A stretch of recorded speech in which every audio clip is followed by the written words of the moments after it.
देखो सीधी सी एक बात कहूं भैया, किसी भी चीज का जैसे अब चर्चा कर लीजिए मन के विषय पर। जैसे जाड़े से डर रहे हैं और जैसा जैसा जाड़ा हमसे करवा रहा है वैसा वैसा हम कर रहे हैं, वैसे ही मन जैसे जैसे कराता है वैसे वैसे हम करते रहते हैं। एक बार एक संत अपनी कुटिया में बैठकर भजन कर रहे थे। गर्मी का महीना था, उन्हें गर्मी लगने लगी। अब मन ने इतना परेशान किया कि गर्मी लग रही है, भजन नहीं हो पा रहा, गर्मी लग रही है। मन ने इतना व्याकुल कर दिया कि उनका भजन छूट गया। ये तुरंत अपनी कुटिया से निकले और गए। भरी वह दोपहरी थी, मई जून की। गए और एक खेत के बीच में जाकर बैठ गए। खेत के बीच में बैठे और अपने मन से कहा, अब बताओ, अब गर्मी लग रही है, अब कैसा लग रहा है। चिलचिलाती धूप में खेत के बीच में बैठे और अपने मन को फटकार लगा के कहा, अब बताओ कि यहाँ बैठे रहे कि कुटिया में ठीक है, अब कहाँ तुम्हें अच्छा लग रहा है। अब सोचिए, अगर वो गर्मी लग रही है विचार करके पंखा ढूंढते तो भजन फिर हो पाने वाला नहीं था। उसको और कठिन कसौटी में कस दिया कि वहां से अच्छा तो फिर कुटिया ही थी, ये चिलचिलाती धूप से बढ़िया तो कुटिया के भीतर ही रह जाओ। ये संतों का मार्ग है भैया। साधना जो कहते हैं ना, ये बहुत कठिन मार्ग है। इसीलिए हमारे लिए गोस्वामी जी ने कहा, साधना नहीं हो सकता, भजन को साध लो, वही आपकी साधना है। जो अपना भजन साध ले वही तो आपकी साधना है। अतिशयोक्ति कुछ नहीं करना है। यहाँ पर निवेदन कर रही थी मैं आपसे, श्री वाल्मीकि जी ने कहा, मंत्र राज नित जपहि तुम्हारा, पूजहि सुख तुम्हि सहित परिवारा। कितना सुंदर दो तीन चीजें ऐसी बताई जो बहुत साधारण है और हम अपने जीवन में लागू कर सकते हैं। कहा कि जो आपकी कथा सुने उसके हृदय में निवास करिए, जो आपके गुणों का गान करे उसके हृदय में निवास करिए, जो इत्र सुगंधि आदि को सबसे पहले आपको समर्पित करे फिर स्वयं के लिए उसका प्रयोग करे, आप उसके यहाँ निवास करिए। प्रभु जो आपको भोजन पवा कर यानी कि भोग लगाकर प्रसाद स्वरूप में भोजन ग्रहण करे, आप उसकी हृदय में निवास करिए। मंत्र राज नित जपहि तुम्हारा, जो गुरुदेव के द्वारा दिए गए मंत्र का नित्य जाप करें और पूरे परिवार के सहित जो आपकी सेवा करे, पूजा करे, आप उसके यहाँ निवास करिए। ये इतनी चीजें कुछ कठिन लग रही हैं क्या इसमें से आपको? इसके बाद वाले कठिन है कि क्रोध ना करे, जो पराये धन को विष के समान समझे। ये चीजें कसना थोड़ा मुश्किल पड़ जाता है, पर ये प्रारंभ की 4-5 चीजें ऐसी हैं जो हम अपने जीवन में लागू कर सकते हैं। ये बहुत कठिन नहीं है। कोई भी चीज आए आपके घर में, स्वभाव बनाइए कि सबसे पहले वो आपके ठाकुर जी के चरणों में जाए। वो वस्त्र हो, वो आभूषण हो, वह कोई भोज्य पदार्थ हो, आप ठाकुर जी को भोग लगा के तब पाइए, तब उस प्रसाद को ग्रहण करिए।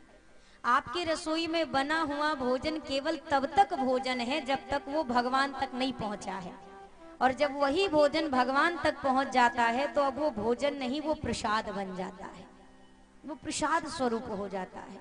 और प्रसाद की बड़ी महत्ता होती है भैया। इससे मैं हर कथा में कहती हूँ, इससे आपका ही लाभ है, इससे आपका लाभ है और किसी का लाभ नहीं है। क्या लाभ? अगर आपका स्वभाव भोग लगा के पाने का हो गया है तो 2 चीजें होंगी। पहला, आप कोई ऐसा पदार्थ स्वयं अपने घर में लेकर नहीं आएंगे जो भगवान को अर्पित न की जा सके। आप इस बात का विचार रखेंगे। मतलब कितनी बड़ी एक हमारी जो एक बुरी आदत है छूट गई एक आचरण की वजह से। किसी भी तरह का अभक्ष्य पदार्थ हम सेवन नहीं करेंगे अगर हमारा स्वभाव होगा इनको खिला के खाने का। पर सबसे विकट स्थिति ये है कि इंसान इनको भूखा रखना ठीक समझ लेता है, पर अपनी बुरी आदत को छोड़ना उसे अच्छा नहीं लगता। हम सब कुछ खाएं, भले भगवान को ना खिलाएं, वो मंजूर है। देखिए, हम जानते हैं लहसुन प्याज इत्यादि का भोग ठाकुर जी को नहीं लगता, और हमारे कहने से कोनो छोड़ने वाला भी नहीं है, हमको ये भी पता है। निवेदन करूं, नहीं, जब तक छूट रहा है तब तक एक स्वभाव बनाइए कि ठाकुर जी को कम से कम दूध रोटी तो खिला ही सकते हैं ना। सबके घर में होता है, दूध होता ही होता है, रोटी बनती ही बनती है, दाल भी सादे बनते ही बनते हैं।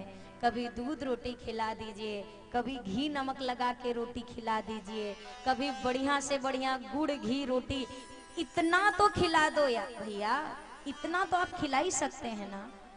ये खिलाते रहिए, इसका स्वभाव बना कर रखिए। जिस दिन आपके ये दूध दही से बोर हो जाएंगे तो खुद ही आपका सब छुड़ा के वो खाएंगे जो इनका मन करेगा। ये स्वयं आपको उस चीज के लिए प्रेरित कर देंगे, पर आदत तो बनाएं। हम सीधा हाथ खड़े क्या करें, हमारे घर में वो बनता है। लहसुन प्याज देखिए, इसका इसलिए नहीं सेवन होता है क्योंकि यह तामसिक भोजन में आता है। ऐसा नहीं कि ये मांस की तरह इसकी कोई गिनती है, नहीं, उतना ज्यादा नहीं ये भक्ष्य पदार्थ है। बस इसकी जो ऊर्जा है ये तामसिक वृत्ति है, ये उत्तेजित करती है जो भजन में बाधा डाले, इसीलिए इसका भोग नहीं लगाया जाता है। और जो मांस वगैरह खाएं उनका तो राम ही मालिक, उनसे हम क्या कहें, उनको तो बोलना ही बेकार है। आपको निवेदन करूं, बिहार की कथा में एक आए श्रद्धालु, उन्होंने उस दिन भी मैंने इसी विषय पर चर्चा की थी कि भैया ये मांस इत्यादि का सेवन, आदमी स्मशान घाट जाता है ना, बोलिए जाता है तो आकर क्या करता है, नहाता है कि नहीं नहाता है? और जो पेटई को स्मशान बना के घूम रहा है उसको कितनी बार नहाना चाहिए आप बताइए? एक शव को छूकर मनुष्य नहाता है तब भीतर जाता है, और जिसके पेट में ही एकदम जिंदा स्मशान चल रहा है उसको तो देखने से भी पाप लग जाएगा। कितनी वृत्ति खराब है हमारे भीतर से। फिर कैसे हम किसी पर दया करें जब करुणा समाप्त हो चुकी है? आपसे निवेदन करूं, एक बार वो दृश्य अचानक से मेरी नजर में आया। पुणे के साइड से लौटते समय, उधर के आम बड़े मशहूर हैं, तो आम लगे हुए थे तो वहीं गाड़ी रुकवाई, और संयोग से सड़क की इस पटरी पर वो फल की दुकान थी, और इस पटरी पर वो कसाई, क्या उसको बोलते हैं मुझे नहीं पता, एक शॉप थी, कसाई खाना कहो या जो कहो। कितनी दयनीय स्थिति होती है आप विचार नहीं सकते हो। एक बिल्कुल बकरी थी या बकरा नहीं मालूम, उसके दोनों पांव दोनों हाथों को एक साथ बांध के, और वो जिस तरह से चिल्ला रही थी ना, हमें सामान लेना छोड़ के गाड़ी आगे बढ़ानी पड़ी, क्योंकि अपना वश नहीं है कि उस चीज को हम रोक सके। उसको करने से नहीं रोक सकते हैं, पर स्वयं को खाने से तो रोका जा सकता है ना। हम नहीं खाएंगे तो हमारी वजह से किसी की हत्या नहीं होगी। एक और आपसे निवेदन करूं, जब हम ये बात कहते हैं तो इसका एक अलग से लॉजिक दिया जाता है, क्या? अरे नहीं खाएंगे तो उनकी संख्या बढ़ जाएगी, फिर वो हमको खाने लगेंगे। वाह हरे वैज्ञानिक, कितना बढ़िया ज्ञान आपने बताया।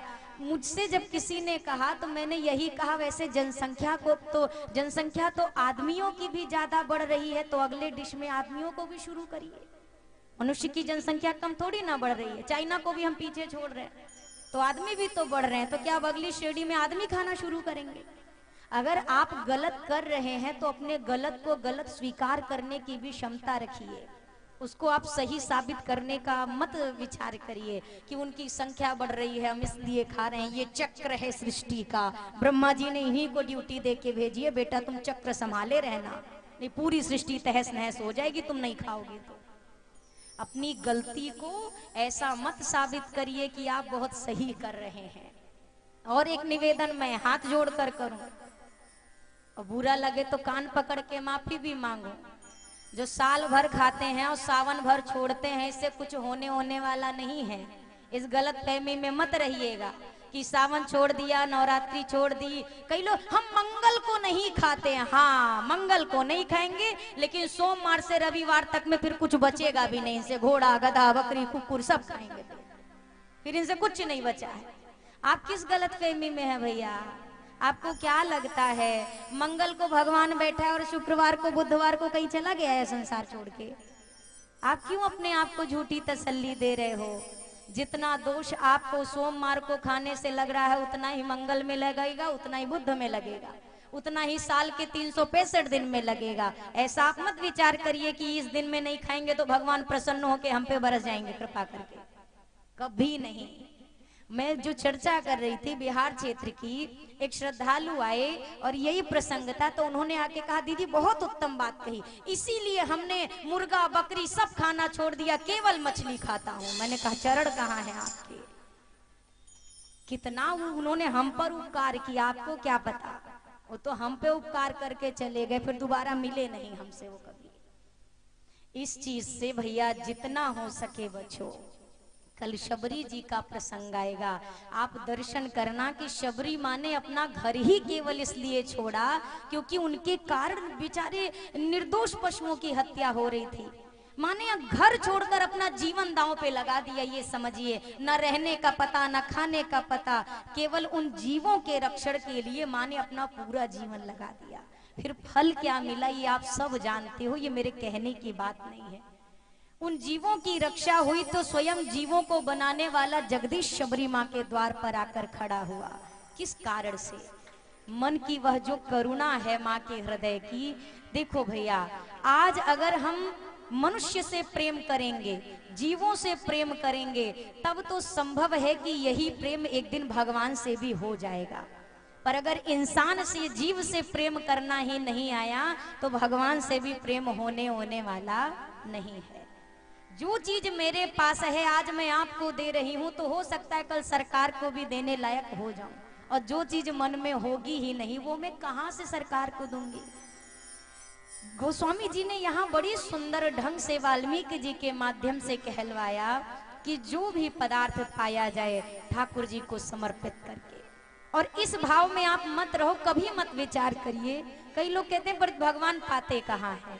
पाते हैं, वो उनकी कृपा है कि वो हमारे लिए प्रसाद स्वरूप छोड़ देते हैं। वो कौन है? बिनु पद चलई सुनई बिनु काना, कर बिनु करम करई विधि नाना, आनंद रहित सकल रस भोगी। वो सारे रसों को ग्रहण करने की क्षमता रखता है। वो तो प्रसाद रूप में हमें देते हैं, वो भाव रूप में पाते हैं, वो भाव से पाते हैं।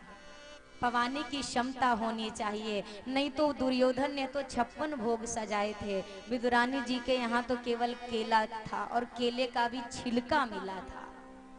ठाकुर जी ने वो बड़े प्रेम से पाया। एक स्वभाव बनाइए, मेरी करबद्ध प्रार्थना है, नित्य प्रति जो पाइए इस भाव से ठाकुर जी को जाकर समर्पित करिए कि मेरे ठाकुर जी इसको पाएंगे, इसको वो ग्रहण करेंगे। एक बार देखिए, भोग तो लगा देते हैं, पर भोग लगाने के बाद भी वो भाव मन में नहीं रहता है।